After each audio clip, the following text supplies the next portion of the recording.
Ćao, pozdrav svima. Sada ću vam pokazati kako ćete ubrzati vašu konekciju. Evo ćemo prvo na My Computer, desni klik i Properties. Da se ovo se zavisi, jel vam preveden kompjuter. Onda Hardware, Device Manager. Kad vam otvori to, onda idete vamo dole. Od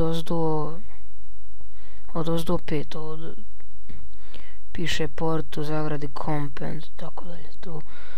Tu idemo na plus, ovaj mali plus sa strane, plus i minus, idemo na plus. Onda prvo što nam prikaže ovo port comp 1, tu idemo desni klik, properties ili svojstva, onda kad to otvori idemo port settings gore, u gornjem lijevom ćošku.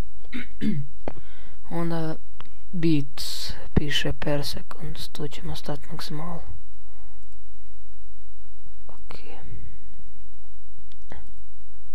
Ok, eto, to bi bilo to. Pozdrav svima i čao.